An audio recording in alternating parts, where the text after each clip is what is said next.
Fabric Gems Boutique is a video podcast where we celebrate the art of quilting.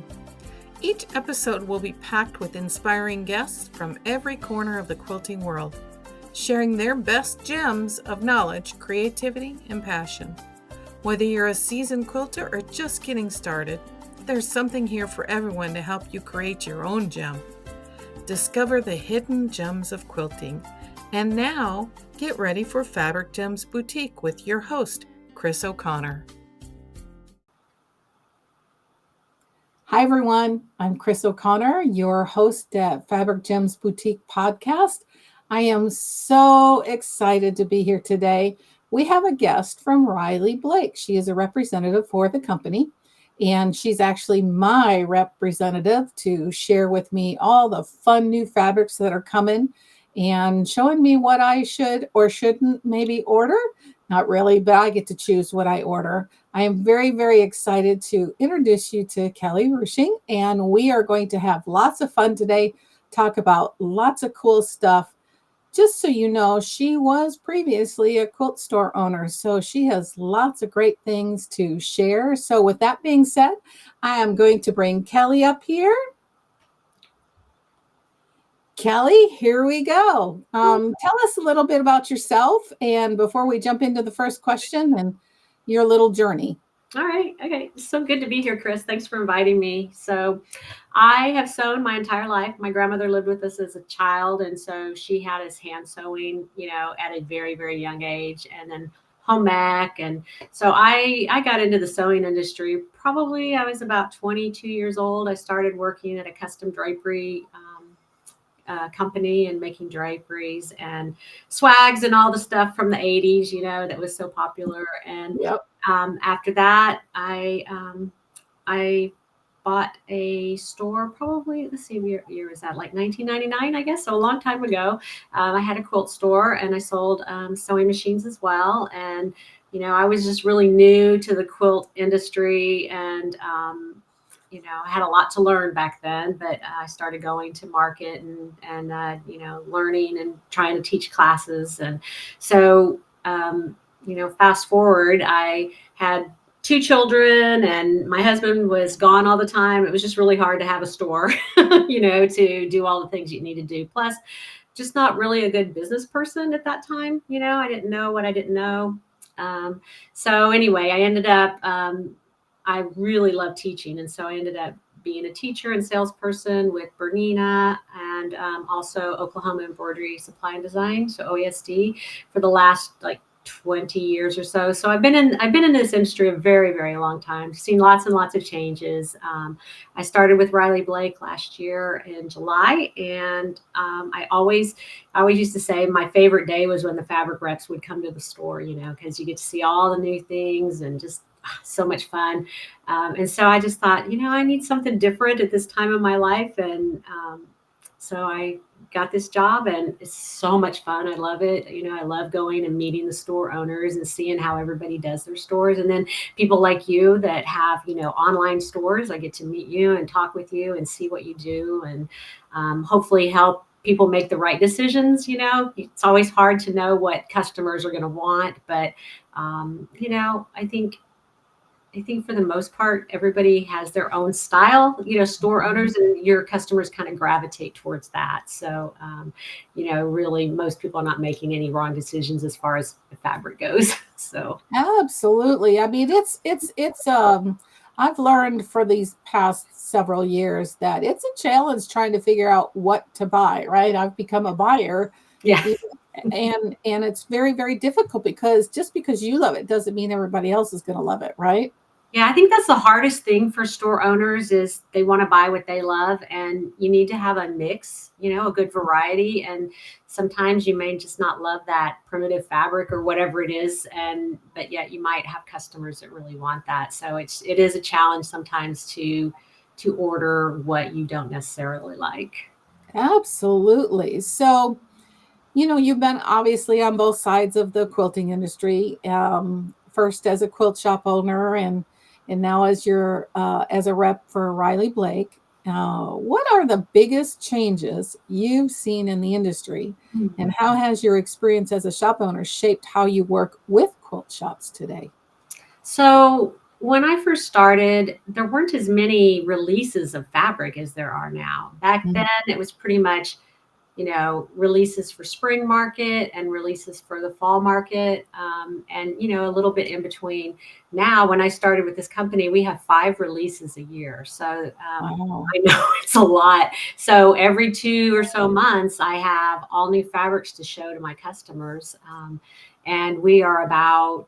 Well, let's see. So I'm showing release 2 right now, which just came out, and those are delivering in October, November. So we're always several, 6 or 7 months ahead of Mhm. what we're selling. But and then the other change, I think, just for me personally, is when I had a store, everything that you were shown was on a header, which is where it would be, your fabric would be laid out in front of you, and pieces of it so you could really see it. With having so many releases now, we do almost everything on storyboards. So the storyboards are, let me get one just really quick. So the storyboards are, they look like this, and this is what I take to the stores. And so it'll have the fabrics inside of it, any patterns or anything that goes with it. And so that was kind of hard for me because I like the touchy feely of the fabric.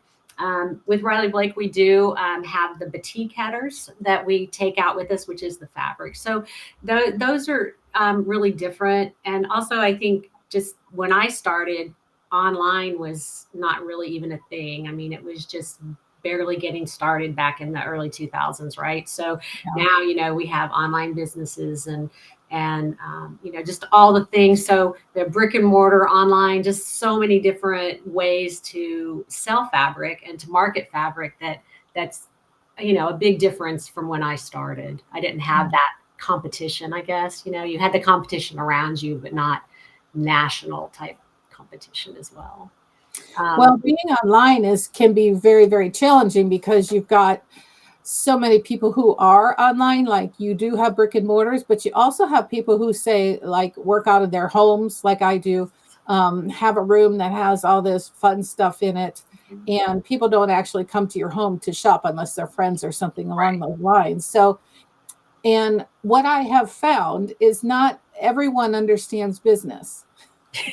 That is so true. And not everyone treats it like a business, especially if they're online. Now, in obviously in a brick and mortar, you have to because you have things you have to pay. You've got your utilities, all that stuff that you have to pay in a brick and mortar. But online is online, and a lot of what I have found in my travels in the last couple years, and I hate to say it, but my experiences with Etsy, Hmm. so many of these people have no clue what a business is. They don't know how to treat it like a business, and they don't understand profit and loss. Yeah. So that becomes probably one of my biggest challenges is how to overcome getting past that because if I were to, just as an example, put something on for $50, you can see that same item range from anywhere from, let's say, $35 to $75. Yes. Yeah. It's crazy. It is crazy. With Riley Blake, we do have MAP pricing, where for the first 90 days, you can't sell lower than the MAP pricing to try to help with that. But not every company has that type of thing. And like you say, with people that don't really understand business and profit and loss, they they're selling sometimes things just barely over the cost. It's like you can't run a business like that.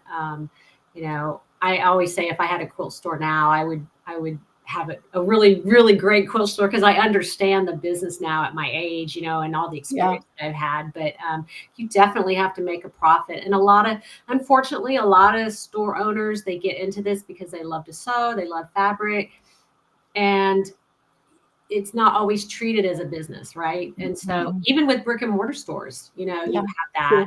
and, True. and they learn very quickly that they have to make a profit. I think the biggest thing that I see with store owners is they don't like to let go of the fabric, right? They have all this fabric in their store. You need to be turning it, and you need to be putting things on sale, and not everything, obviously, but you got to get that fabric out of there. If you've had fabric for 3 years, there's no point in having that in the store. That's money sitting on your shelf that you could be using for other things. And so, I always encourage people, you need to have a sale area. It doesn't have to be big, but you need to be moving that fabric. And, some people, it's just really hard for them to let go of it. So, Well, brick and mortar, a lot of them don't understand it because it's a possession, right? yes. And it's hard for people to let go of their possessions. Yeah. And you have to think of it differently in a business. I had to learn that in the previous business I was in. I needed to move operators. I was in the garage door industry. I had to move operators. I had to move remotes. I had to move, all these parts that go with the garage doors. So sometimes we have to put them on sale just to entice people to come get them or call us and we go and install them and et cetera. You have to take your personal emotions out of it. Yeah. And I think that's where we as women have a hard time. Everything is personal. And I know I've probably said this before to maybe even online, but if there's one thing that my mother taught me way back when I was 17, 18, 19 years old, when after my father passed away, she went into the working world and she worked with mostly men. And she says, you have to learn to take your emotions out of it. It has nothing to do with you. It's all about business. Yeah. And I have learned that and kept that close to my heart and my chest. If I start getting emotional about it, that will come up when, Kris, this is not about you. It's about the product. You need to let it go. And so I think it's interesting how women in this industry do have a hard time letting that stuff go.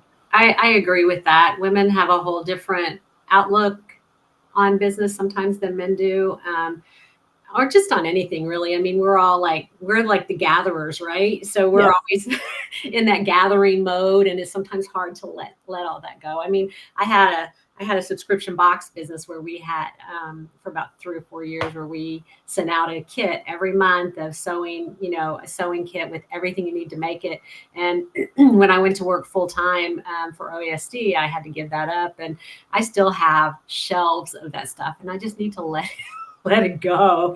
It's so hard. It is hard. What if I need It's like, you work so hard to get that it's just hard to let it go for pennies on the dollar. But imagine, I've been there. I've done the same thing. And at the beginning of the year, I let a lot of this fabric go for a lot lower than I should have. But it was time to move it. And sometimes you have to do drastic things. And let me tell you, I have moved a lot of fabric in the last 2 months. Yeah. So, and that's really that's the goal, right? Is to move the fabric so I can get more from you, Kellie. New stuff. Yes, absolutely. Yeah.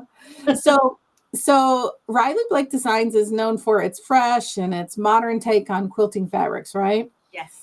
Can you give us an insider's look at how collections come to life from concept to fabric hitting the shelves? I know there's a process in it, and I don't think a lot of people understand how much time it takes to get it from point A to point B and point C being in the store. So tell us a little bit about that journey. Okay, I'll do my best. So when I went to training last year, we were there at the Design Center in Utah. And so they talked to us a lot about how they do it. They're always looking for new designers. They have designers that they've had for a long time that do really well, that they have a great relationship with. They look at when they're looking for new designers. For instance, there's coming out. We have a young lady, she's 15 years old. Her name is Genesis, and they found her on Instagram. She has an Instagram account, and she sews, and she now has a collection coming out with us in the fall. And it's fun and funky and fresh, and it's just so neat. But so they'll look for new designers or work with the older, the original designers, whatever. But the first thing they do is, they decide, okay, this is going to be our Christmas selection, right? I'll just pick that because that's an easy one. And so that's, well over a year before that Christmas collection is even going to come out. Our Christmas collection starts shipping in April, May, and June. And so to get them into the stores so that people have time to make their projects, ideally, and so once they work with the artists to get, or the fabric designers, which there are artists, to get the look that they want. They have to have the main print, they have to have all the supporting prints to go with it, and then the colorways. And because we don't show our fabric as a fabric, we show it on the storyboards. They have to work really hard to make sure that the colors on those storyboards look exactly like the fabric. So they'll get, our mills are in Korea. And so they'll send the artwork to the mills. The mills will print what they call strike offs. And so they send that strike off fabric back to Utah, and they check it to see, till they get it like they want it. And then the printers will then print the storyboards, and they may go through several printings before they get the colors actually, just right. But luckily they work with printers there, in the Salt Lake area, and they have a good working relationship with them. So when I'm showing my fabrics on the storyboards, I am very confident that that fabric on that storyboard is going to be the fabric that they get. So once they've gotten the storyboards ready for us, then we take them out, we show them to our stores. We have a cutoff date so that if they're wanting to buy a case pack, which is where they would buy the entire line, and they can buy like 10-yard case packs or 15-yard case packs, then we have a cutoff for that. But we always order extra fabric so that when people, maybe when the fabric comes out and they didn't order any of it, and they're like, my customers are asking for this, we have plenty of that fabric to sell them, which I really love. Some companies, they just print once the cutoff, that's it, that's what they print, and when it comes in, they're out of it, and so we really work to make sure that we have extra of that fabric has to get shipped over on containers, on ships. And then from the containers, they come to the warehouse in Utah. And our warehouse is very, very small. And we are moving into a new one in the next month or so. Thank goodness, because it's really, really difficult to get everything shipped out in a timely manner when you don't have the space, I So, bet. I bet. anyway, so that's kind of, and then once it's shipped to the warehouse, then it's shipped out to the customers. And it's just really fun. It's exciting. We have a lot of free patterns to support the fabrics. And so on our website, we have a whole list of free patterns that people can use to make the quilts and things like that. Hopefully that answered most of your questions. Yeah, absolutely.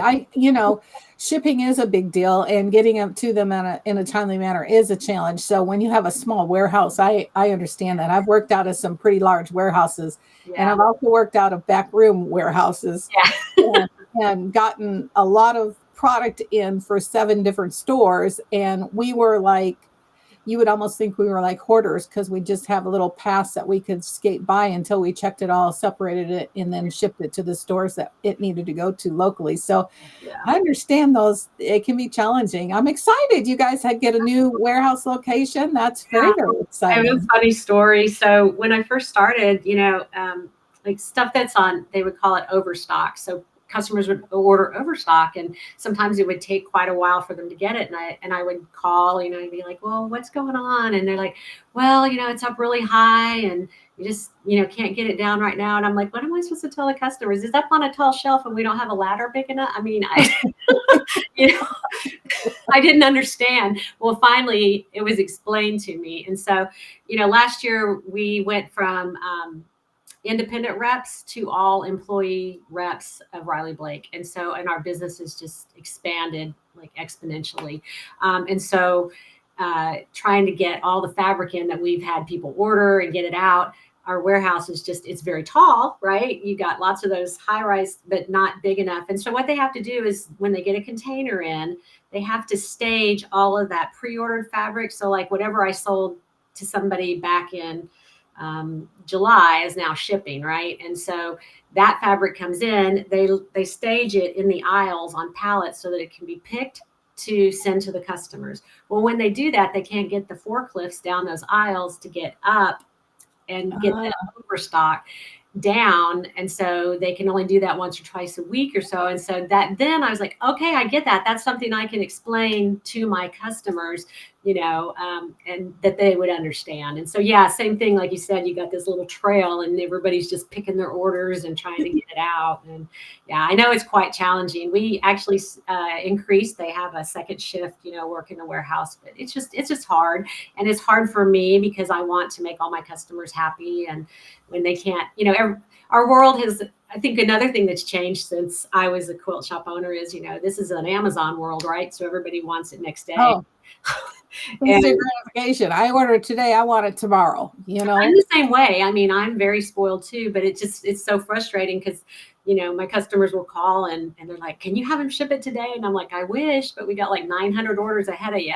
Yeah, yeah, exactly, exactly. So, And that, I mean, because I'm an online business, people have higher expectations oh yeah, too. But I will say that being a smaller organization, that order comes in before 3 o'clock, I will put it together and ship it that day. yeah, that's Even though I have a 1 to 2 day processing period, because there are times when I may not be available to do that. But if there's one thing that I know that's important to people is they when they buy it, they want it right then, and they want to make something with it right then. yes. So, that's always been my priority. The faster I can get it to you. Now, sometimes, I have opened up to be able to ship to like Germany and Australia and England and, you know, Puerto Rico and, some of these other places. And let me tell you, as fast as I get it out, it takes sometimes a month to get Oh there. yeah, It's it's a huge crazy. challenge because they have to go through customs here and there, and yeah, Yep. Yep. yeah, And it could be just a small, like half a yard, and they open the package, inspect it all, put it back in. And, yeah. I would love to see what it looks like by the time it gets to the customer, honestly. Kind of scary, huh? It it really is, Yeah, but I do wrap all of my items in some type of a plastic bag.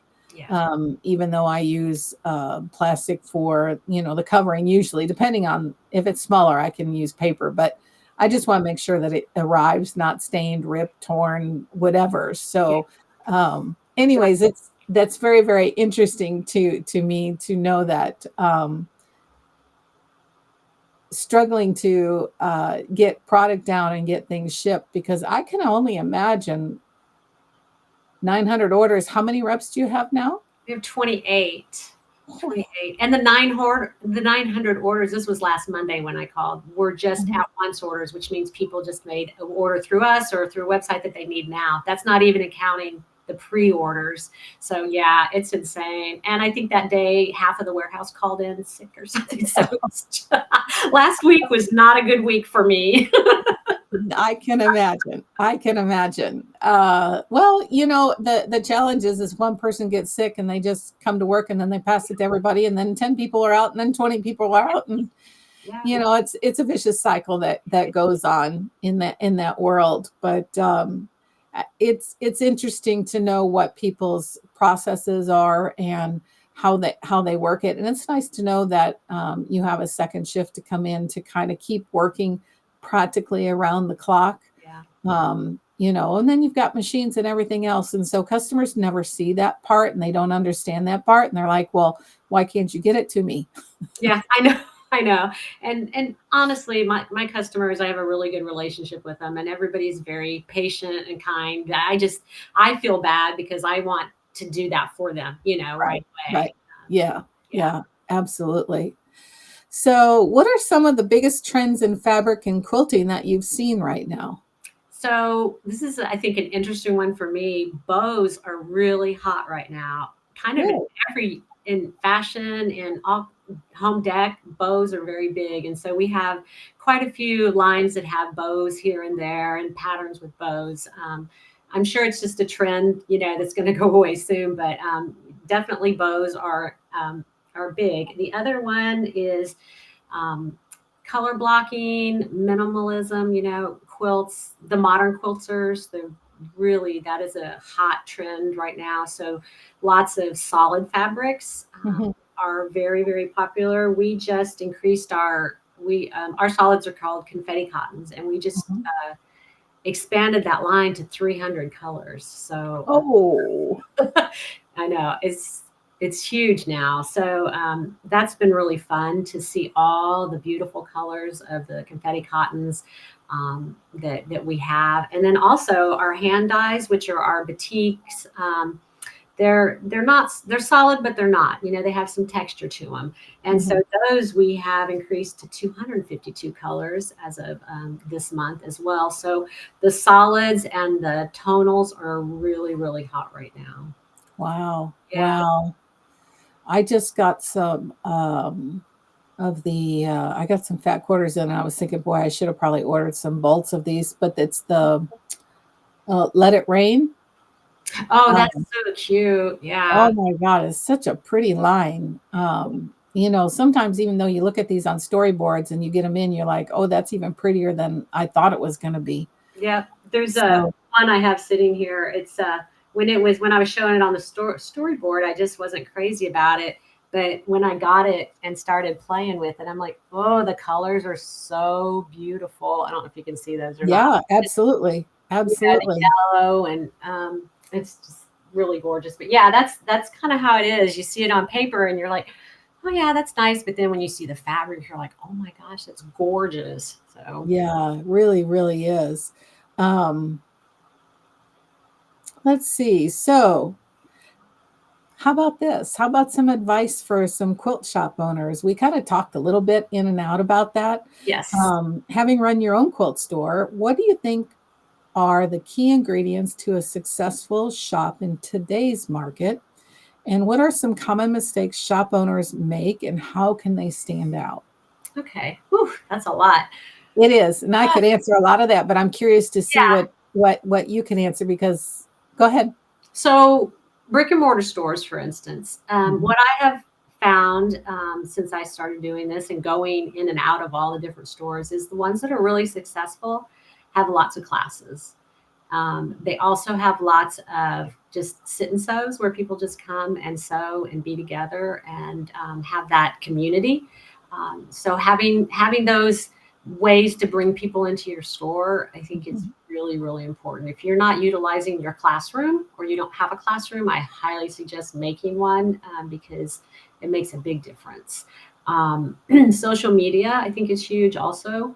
Um, Facebook lives work really well for a lot of store owners, and that could be brick and mortar or Etsy or online, any type of store. Having those Facebook lives just to see.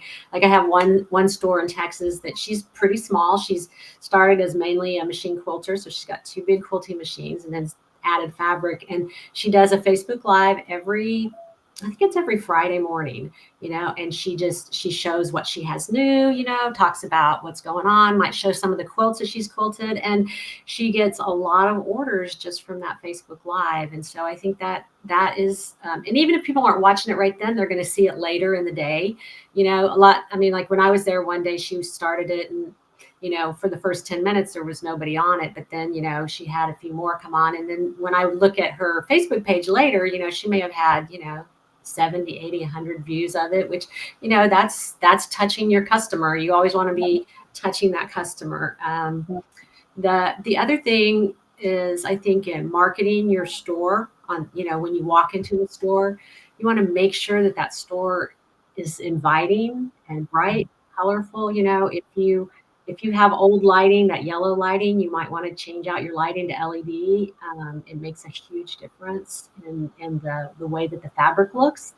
And then, if you are not good at displays or marketing your fabric in your store, you might, try to find somebody that you can pay, that works for you. There might be somebody that works for you that's really good at that. But having those displays in your store that make people want to pick up something, and take it home, and moving that around and rotating that continuously is really big. I mean, I've been in some stores that really need a fresh update, and I think sometimes when you're so busy running your store, you don't always see that needs to be done, and and I would say also, like you were I were just talking about, is making sure that you're running it as a business, right? That you are, that and if you don't understand business, find somebody who does. I had a lady that worked for me, and she was really good at, at money management. And so she helped me with my books, and she,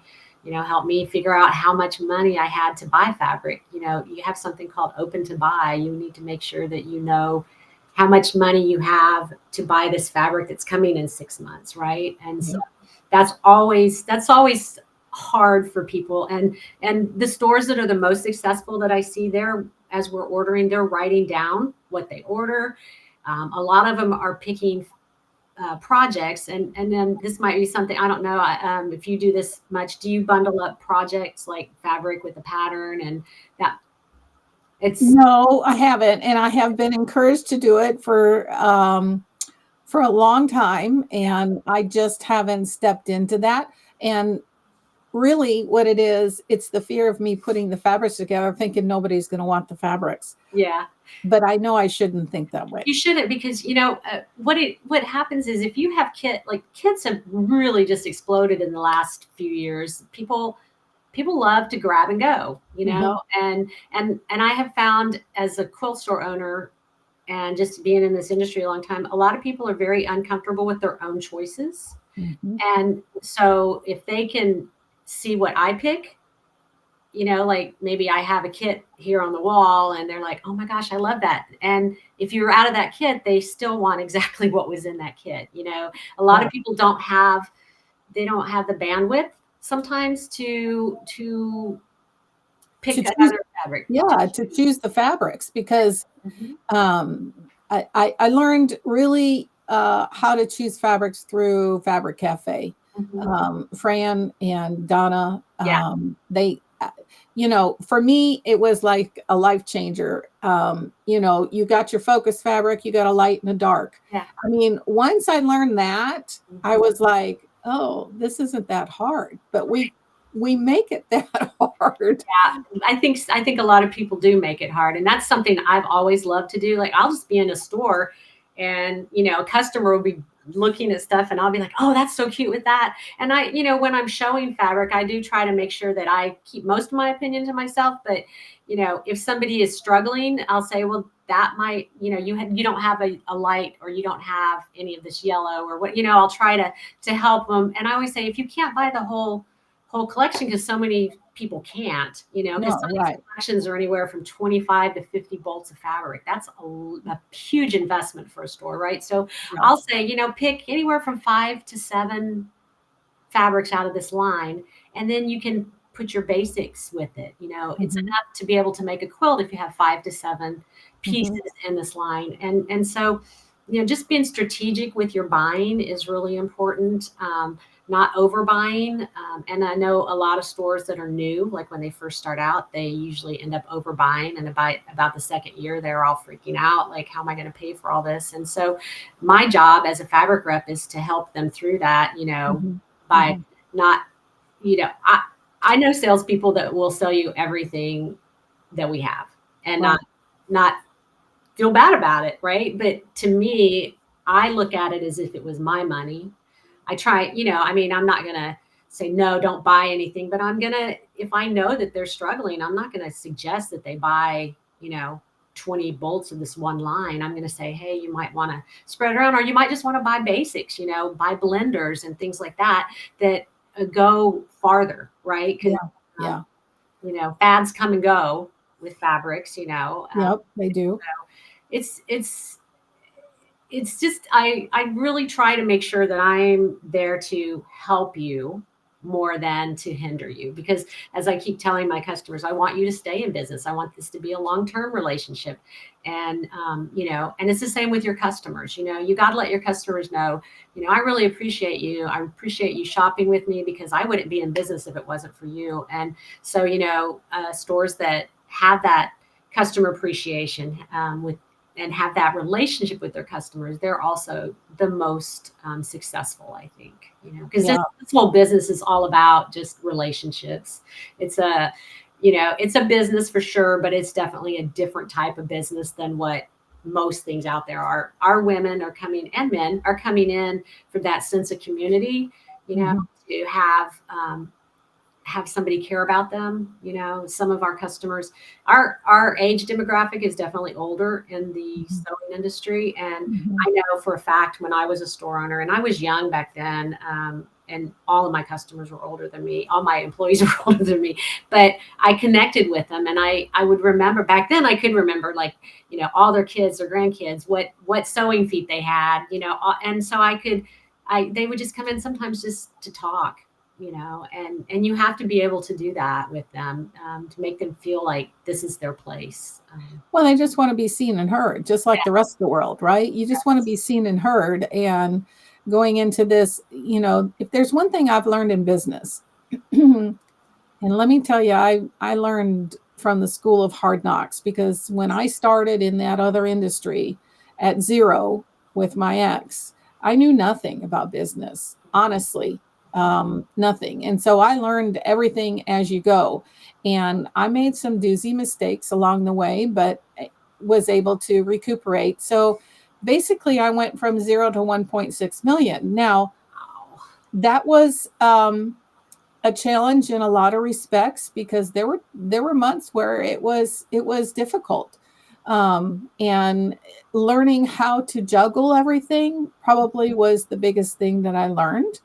And I think that when you're older and you get into business, you don't understand some of the simple basic things you do. Now, I will tell you, one of the most, and I know I'm going to have a lot of shop owners say, I don't have time to do this. Yeah, But this is one thing I believe that they're still doing in the other company, but I'm not sure.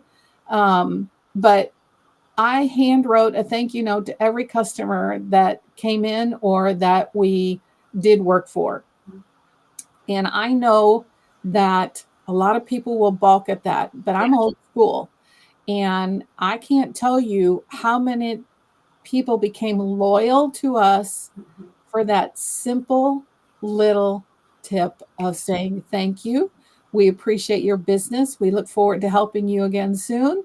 I do it on all my Etsy orders. Every packing list, I handwrite a thank you note to every single one of them. There's not never been one that I've missed. That's fantastic. I think if there's anything that anybody can learn in business, just that one little tip can make all the difference in the world. Because now what you're gaining is supporters, and they now feel, which I really truly do feel grateful that they're shopping with me, because there are so many choices. But if you could just send a thank you note out to maybe 10 people in a day, and it doesn't matter how many times they come in the store, they still get a thank you note from me. That's awesome. I might reword it a little differently each time. But I think now you're building loyalty in people that want to come see, they want to shop with you, Mhm. right? Yeah, They want to come and spend their money with you.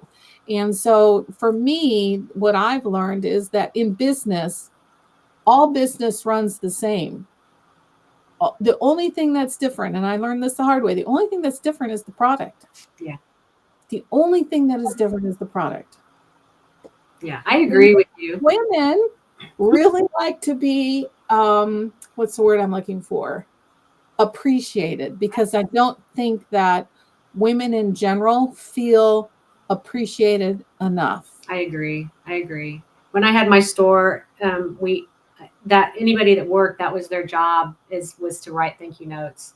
And when I first started doing this, I was doing that at the beginning, and I have sadly say I have gotten away from that. So that gives me a good push to get in there and do that, because it does make a huge difference. I mean, anytime I mean, I just got a thank you note today from, you know, I ordered something from a friend that sells, you know, a product, and she sent me a thank you note, and I was like, how sweet is that? You know, you don't get that very often. And so thank you for that reminder, because Well, it is important. it really is. And the other tip is if you put it in a colored envelope, because when, of course, our age, right? Yeah. When we were young, when grandma and grandpa would send us a birthday card, what color would it be? In a colored envelope? Most of the time it would be. Yeah. And so that goes into the A pile because you have your A, B, and C pile, and that goes into the A pile that I want to open right away, right? Yes. So Yes. if you use it, if you also, so here's two other tips to go with that. If you use a colored envelope and you use your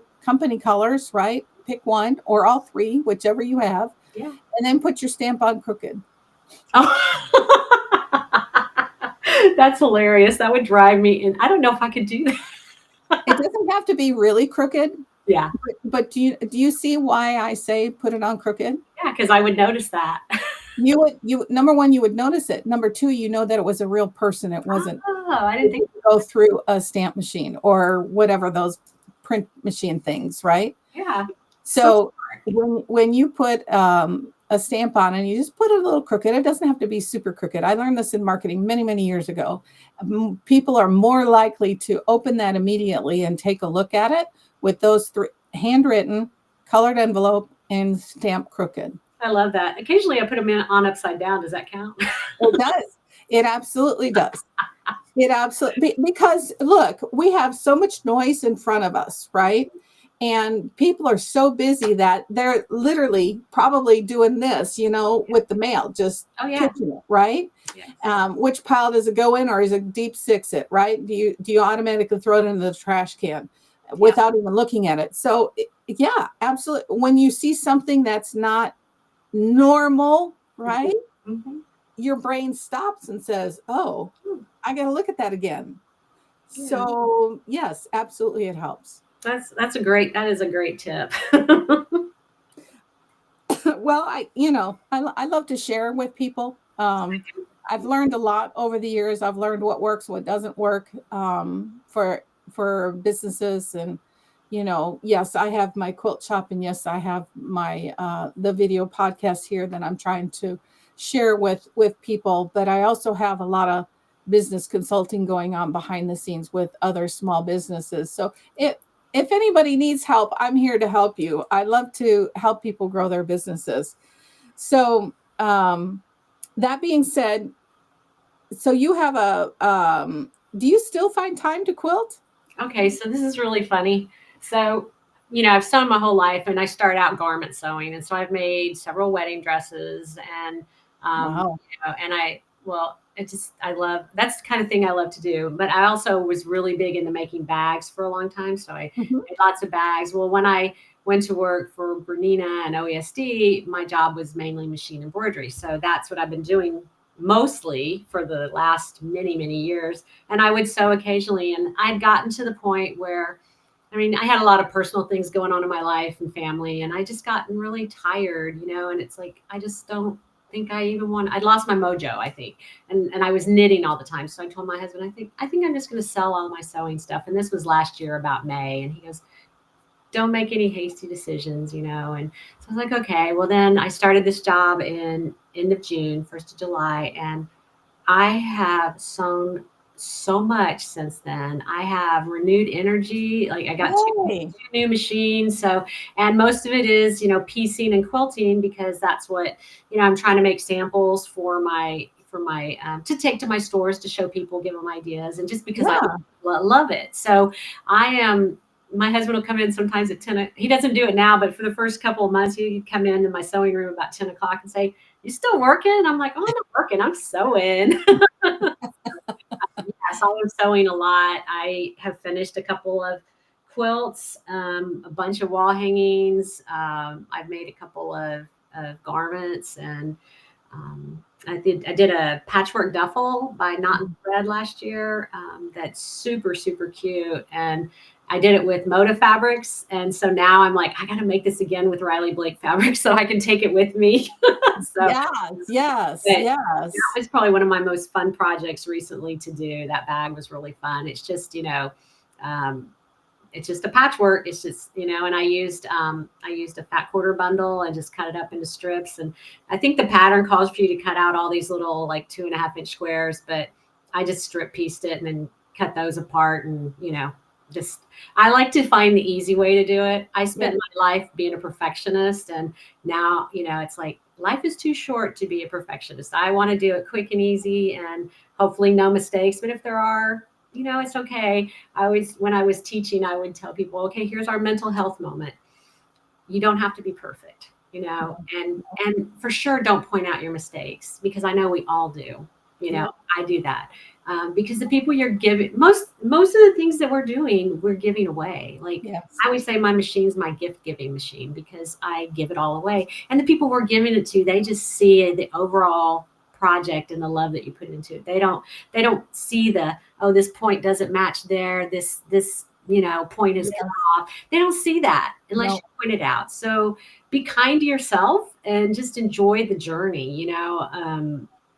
I can't tell you how much of a weight that takes off of your shoulders when you can do that. So When I taught art, my it was K through 4, hmm and we would have sometimes, there were days where it was a short class or didn't have a lot planned, or if somebody got done early, I'd allow them to color, right?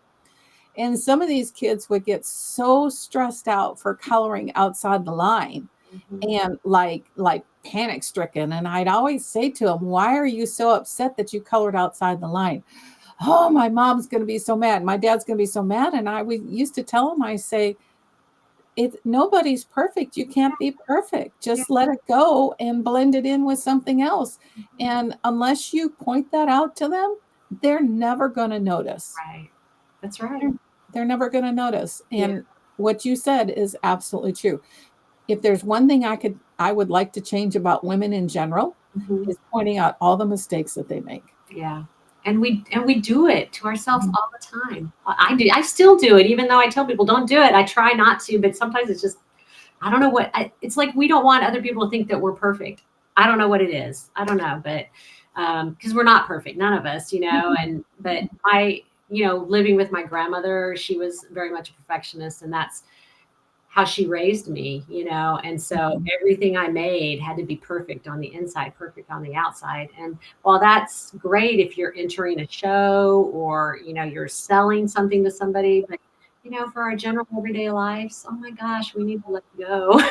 Yeah, we really do. We Yeah, we really do, because life is too short to be perfection. it really Yeah, is. and sometimes I think that's why some of these beautiful quilts that people make Mhm. take them 5, 7, 10 years. Now, me personally, I like lose total interest. Like, if it's going to take me that long, I'm not into it. Now, I'm not knocking anybody who does, because some of this work is absolutely beautiful. I applaud them for the attention they have to create something like that, right? Yeah, Um, I could never do that either. I lose interest very fast too. I am working through my UFOs. I got one out that I started, I don't know, a couple years ago, and I realized the whole top is done, and I didn't even realize it. I don't. It's like, what was I thinking? So I was like, yay. well, you were probably like had enough of it, folded it up, put it Yeah, away, right? I think so. I did it on a retreat, and I think I folded it up and put it away, and just never thought about it again. Yeah, So yeah, Uh, yeah. yeah, so life is short. Enjoy the journey. This is our happy place, right? Sewing's our happy place. We wouldn't do it if we didn't enjoy it. And so don't Right, make it right. don't make it stressful. Absolutely. Yeah. All right. So, in closing, what kind of words of wisdoms do you have for anybody who's listening to this podcast today? Sometimes I like to ask, sometimes we talk about things, and while somebody else is talking, something pops into your head. You're like, "Oh, I wish I would have said that." Do you have anything that has come to mind that you want to share with the audience? Honestly, I think I just said my words of wisdom. I think so. Great. Um, Great. yeah, if you're thinking about getting into the quilting industry, go for it. This is a wonderful industry to be in. It's hard work to be a shop owner, as you know, as I know, but it definitely has its rewards. And if you're not a shop owner, please support the independent stores. I mean, you see how quickly stores can leave, like Joann's and all the different, and it's like it's really hard for store owners to make a living at this, and it's more of a labor of love. So the more that you can support the independent stores, the better it will be for them. So Yeah. Well, I'm glad that you gave some tips on, classes because I really want to start doing classes. Yeah. Now, I have a couple and I'm looking for another potential place that I can do classes in because, again, I love to teach. I love to share with people. Yeah. Am I the best sewer? Nope. Are there a lot more expert sewers out there? Yep. But the teacher tends to become the expert once Yeah. they teach, right? Yes, absolutely. And you become better. But I just want to share the joy of sewing because I, like you, my grandmother, actually, she was a suit maker and tailor. Uh-huh. Um, Nothing I wanted to do. Yeah. That was like way beyond me. But and my nana, my grandma, she sewed. My mother sewed. So I'm trying to carry on the tradition, even though I don't have any daughters to carry it on to. Yeah. But I just think it's a great pastime, and it's something that when you finish, you feel really good, like you accomplished something. Yes. And it doesn't matter what it looks like. It's It good it for your probably looks self-esteem. It's really good for your self-esteem. it Yeah. really it really, really does. Well, with that being said, I hate to end this because I think we could continue the conversation, but we are coming to a close. And I want to say thank you so much, Kellie, for being here today and sharing your wisdom. I think our listeners will get lots of interesting things to think about, to implement in their businesses. And I love when it comes from somebody who's a previous owner, now out there showing fabrics and things. We had a ball at Houston. Yes. Uh, it It was was fun, wasn't it? it was so much fun, feeling, touching, walking around, meeting some of the designers and the fabric lines and so on and so forth. So I'll be in Houston again this year and very excited to. It's already in the books, ready to go, and very excited to be there. But if any of you want to reach out to Kellie or myself, there'll be notes in the description once this airs on YouTube. And also, just thank you for being a listener and sharing this video. Make sure you like and save. So when you do, you'll be informed that a new video has come out to share with you guys. So just share with all your quilting friends. We love you. Thank you so much. Until next time. Thanks, Kellie. Thanks. Thanks for watching. If you enjoyed this episode, don't forget to like, share, and subscribe so you never miss a new podcast. There's always something new to learn. See you next time.